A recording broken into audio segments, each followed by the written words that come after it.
can't seem to remember quite as easily, and that's great. Okay, lots of kids in here. In past 11 pre-calcs, I've had like 11. Okay, there's like 20 of you, twice as many, so that's good, right? So if you need help, there's someone in here probably has the answer. There's a lot of smart kids in here. Ask them.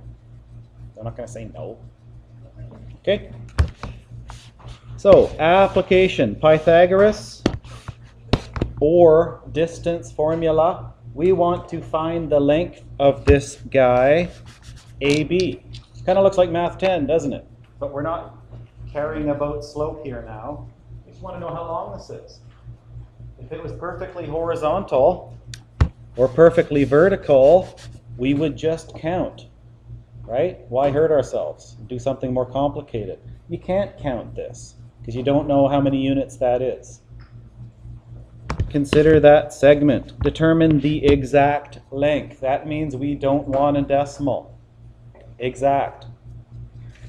Okay? In simplified mixed radical form. So first, part A, we're going to do Pythagoras, which is what? Well, they're telling us if you forgot. Okay, you start doing that in grade 8, right? C squared is A squared plus B squared. But you need a triangle? We don't have a triangle. Can we make one? Sure. And there it is. That's like doing slope. I just did the rise over the run, didn't I? But we don't care about that. C is always your hypotenuse. It's always the longest side. It's always the side opposite the right angle. A and B, we don't care which one's which. All right, so C squared is, what's A? Doesn't matter, but how long is that? Well, count. 1, 2, 3, 4, 5, 6, 7, 8, 9 units. A squared plus, what's B? 3. Okay, make sense? So C squared is 81 plus 9, or C squared is 90. I don't want C squared, I just want C. Square root, whatever you do to one side, do to the other side, and recall the square root of C squared is just C. That kind of cancels it out. If we write that, remember, as an exponent, the root part goes on the bottom, that's 2. The exponent part goes on the top, that's 2. And 2 divided by 2 is C to the 1 power, which is just C. Same thing. That's why that works, right? Is root 90, but don't put it in your calculator. We want exact. If you can simplify it, you simplify it. That's why this is under a radical section, right? Because we got a radical. Can I simplify that? Is there a perfect square in 90 I can take out and find the square root of? Well, what's our list of perfect squares? 1 squared is 1, 2 squared is 4, 3 squared is 9, 4 squared is 16, 25, 36, right? 7 squared is 49. These are perfect squares. 8 times 8, 64. 81, 100, keeps going, but that's probably all we need. Which one of those goes into 90? This is 9 times 10. And like we saw last day, we can split this up because this is why I'm doing this. I know the square root of 9. That's 3. So this is the same as 3 times root 10. And there's no more perfect squares in 10, so that's simplified. That's all I can do. Okay? So that is the length of this line segment, 3 root 10. If you're curious, what is that as a decimal? Well, you could approximate it. That's pretty close to 3 times 3. It's a little bit more than 9, isn't it? Let's find out exactly. What is 3 root 10? It doesn't ask me this. It's about 9.5. That's how long this thing is. But remember, this isn't exact. That's an approximation. This number goes on forever and ever and ever. It's just my calculator only spits out 9 of the digits. Okay? This, everybody lives. This, people die. Okay? This is what we want. Exact answer. All right, so this is new. Distance formula. That's on your formula page. It's actually the same thing as what we just did, only it's kind of different in that we're going to put coordinates in here. The coordinates are given. All right? So remember, we counted this line here. Okay, it was 1, 2, 3, 4, 5, 6, 7, 8, 9 units long. If I take the right end coordinate here and subtract this coordinate, I'm going to get the distance. Right? That's where this comes in. If I take this point, 1, and subtract this point down here, call it the rise, that's what that is. It's the distance. Right? So this thing is just like this. That's what this is. That's where it came from. Only we're not counting the distance. We're using the coordinates. Okay? The hypotenuse, d, the distance of this line, is a squared plus b squared. Okay? It's just a little tricky. You just got to be consistent when you put your points in. All right? So, distance is the square root of, what do you want x1, y1 to be, and what do you want x2, y2 to be? Remember when we did this last year, I said label the points. It might be easier. Okay, so let's call that x1, y1. Those are coordinate points. It's always xy. So that's going to be x2, y2. Okay? This will help you not make a mistake and screw up. The rest, all we do is plug these into here and it should work. Okay, x2 is 3 minus x1 is minus 6 squared plus y2 is 1 minus y1 is negative 2 squared. This whole thing is under the root sign.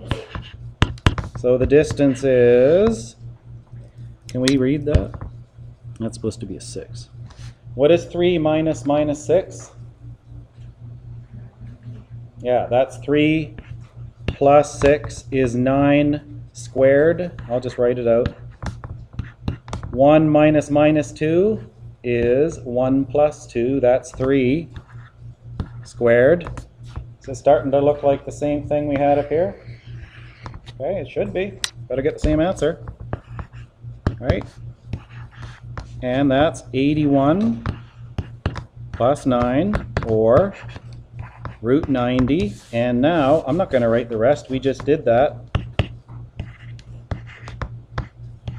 Same thing we got before, 3 root 10.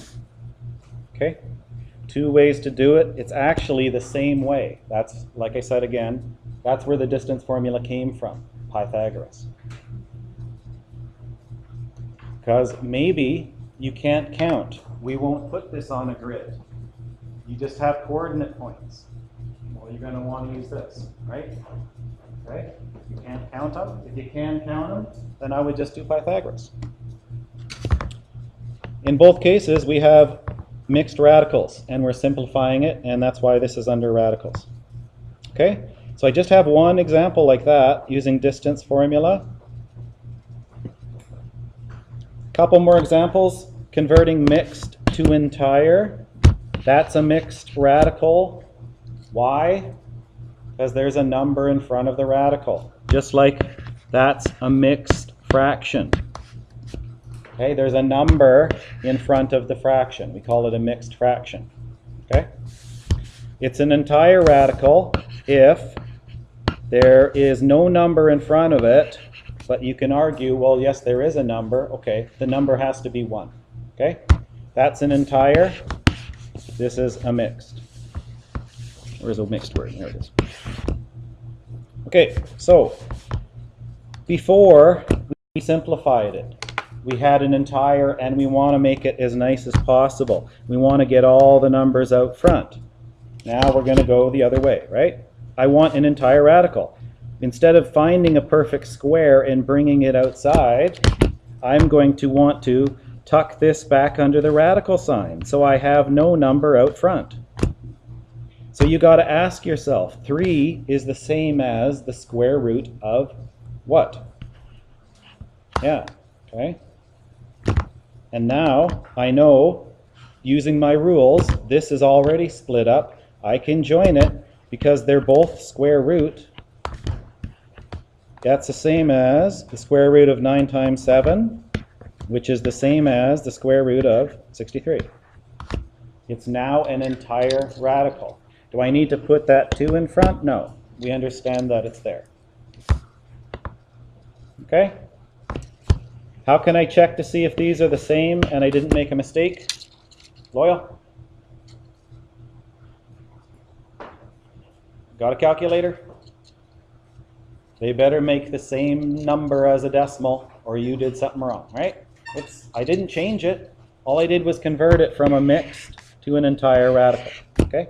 You can always check these if you're allowed your calculator. And in this course, you always will be, okay? Now let's get a little trickier. Fractions, well, that sucks. I want to make this an entire radical. I don't want a number out front. What? Let me reword that. Now we got cubed root, not squared root. Okay? The cubed root of what is a half? We saw this yesterday. Yeah. Yeah, I kind of remember this thing. So is this going to be any different? No, it's just got a 1 over it. But that relationship, 2 cubed is 8. 8 is a perfect cube. The cubed root of 8 is 2. That kind of still holds true. It's just now in a fraction form. All right? The more you see of these, the better you will get, right? And check it to yourself. What's a half times a half times a half? Half times half is a quarter, times another half is 1/8. Therefore, the cubed root of 1/8 is a half. Can you check that on your calculator? You guys know how to do this? Hope so. What is the cubed root of 1 divided by 8? Now this won't give me a fraction, but I hope you know what a half is as a decimal. 0.5. Okay, so you can check this. Now, this is split up. I can combine them because they're both cubed root. And what is 1/8 times 160? Or what is 160 over 8? Does that go in there nice? Yes, it does.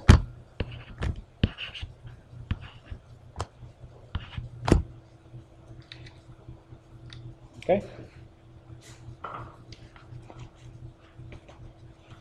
So again, you can check this. Is a half times the cubed root of 160 equal to the same decimal as the cubed root of 20? It better be, or we did something wrong.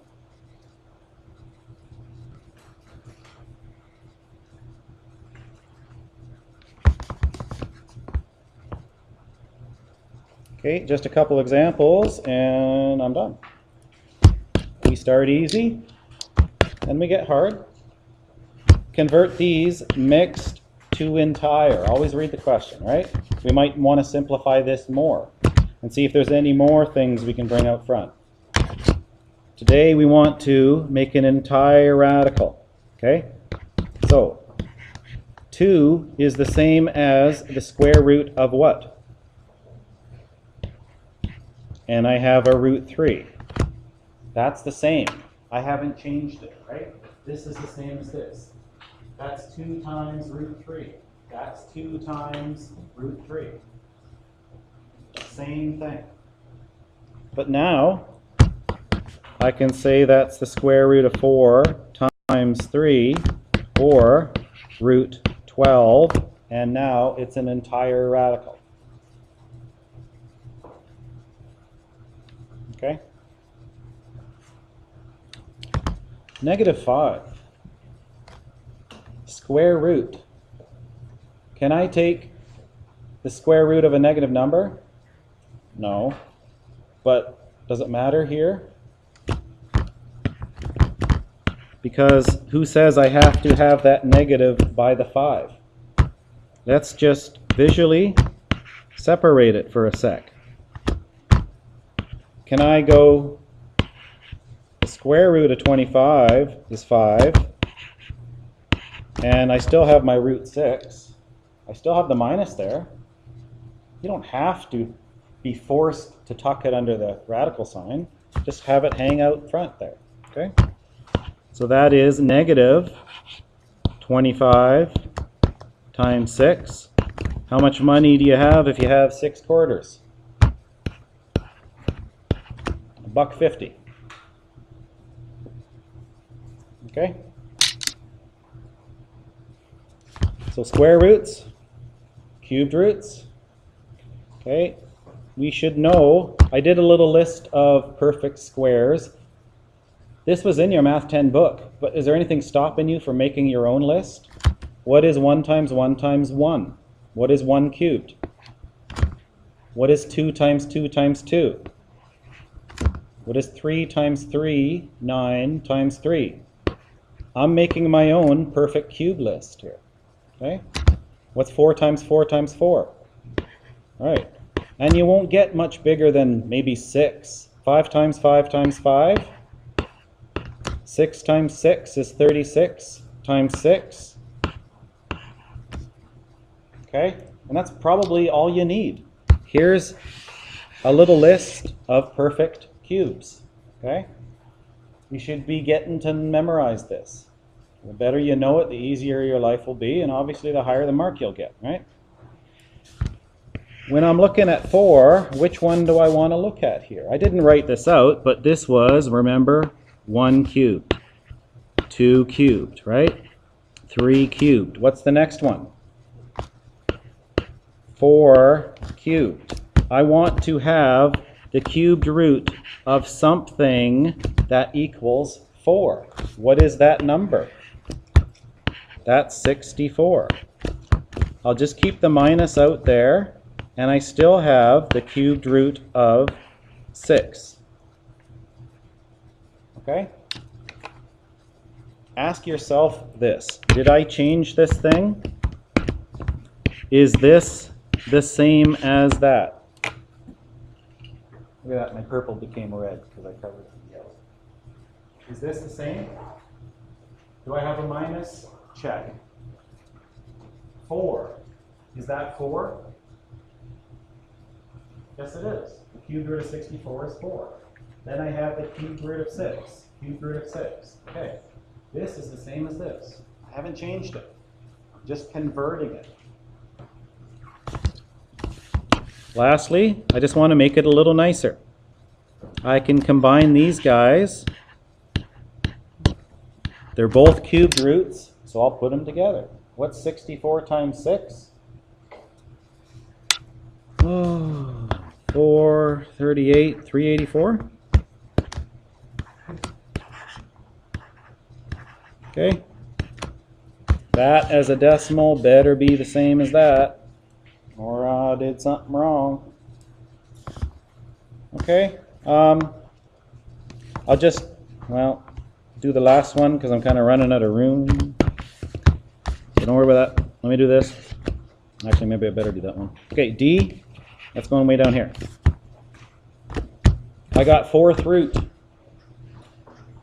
Okay. 5. The 4th root of what is equal to 5?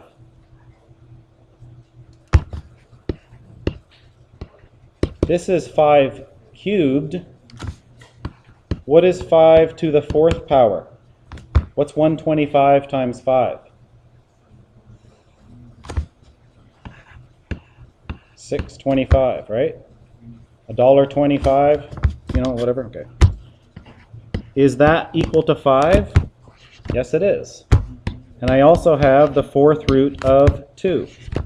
This is the same as that. Okay, haven't changed it, just converting it. Now just join them. What's 2 times 625? 1250. Okay.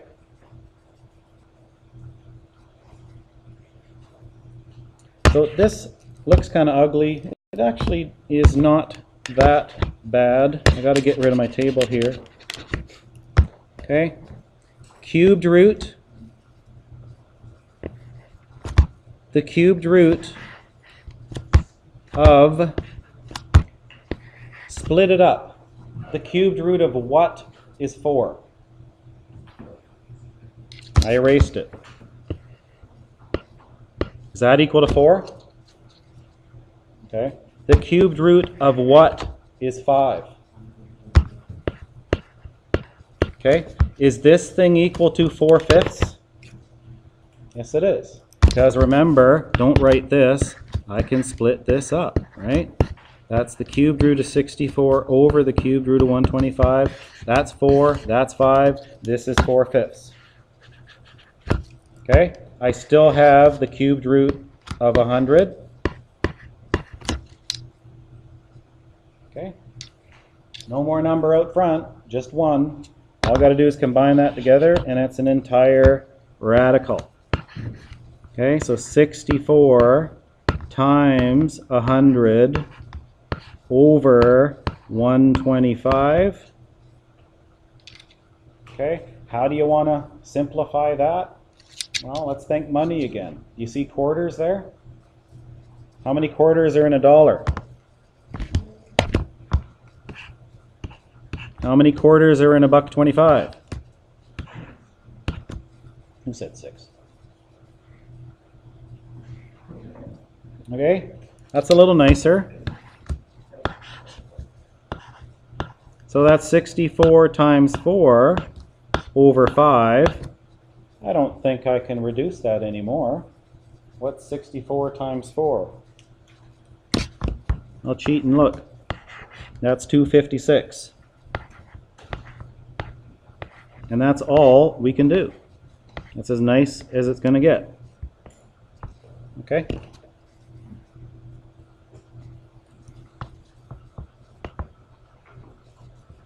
All right. You had one of these yesterday. They all worked. And just as a reminder,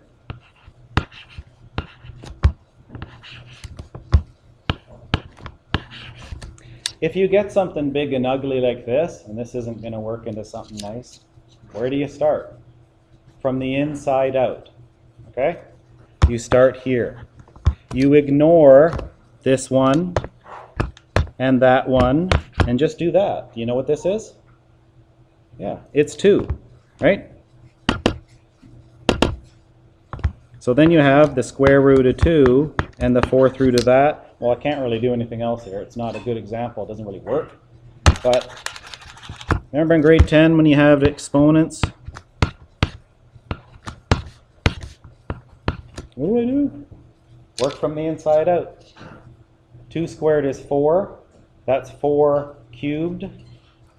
That's 64 to the 4th power. Work from the inside out. Okay? This one's a little different because these ones aren't going to work. How am I going to arrange these, without a calculator? Because that's root 6's, that's apples. That's root 3's, that's oranges. I can't compare apples and oranges. I need all apples, or all oranges. I have to make them the same. If they were all like this, are you able to tell which one's bigger here? Yeah, for sure, right? So let's make them all look like that. In other words, every one of these we want to make an entire radical, and then we'll be able to see, because these get bigger in that direction, don't they? okay? Because it's hard to tell when you have a number in front. I don't know which one's bigger here. We got to have them all be the same. So this one's already done. We got 4 conversions to do. I want to tuck that 3 under the root sign. Square root. The square root of what is 3? Yeah. Okay, so that's root 54. Do you think that's bigger than root 18? Sure it is. All right. 6 root 3. That's the same as root 36 times root 3. That's the same as 8, 10, root 108. He's winning. He's the biggest so far. 2 is the same as square root of 4 times root 7. That's root 28. And lastly, root 49 times root 2 is root 98. Okay?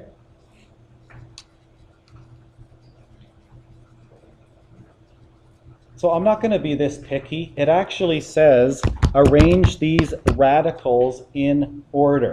So verbally, what would I do? I would go from greatest to least. I would write 6 root 3. That's first. Okay? Don't worry about it. If you just put numbers there, that'll be fine. Okay? Which is the biggest? That is. He's second, third, fourth, and this is last. It's funny how that's the biggest number, 18, under the radical sign, but it ended up being the smallest number overall, right? Okay, part 2, that's it. Assignment part 2. If you already finished those other questions, if you didn't, well, you probably want to do those first. 8 ABC and 9 to 13.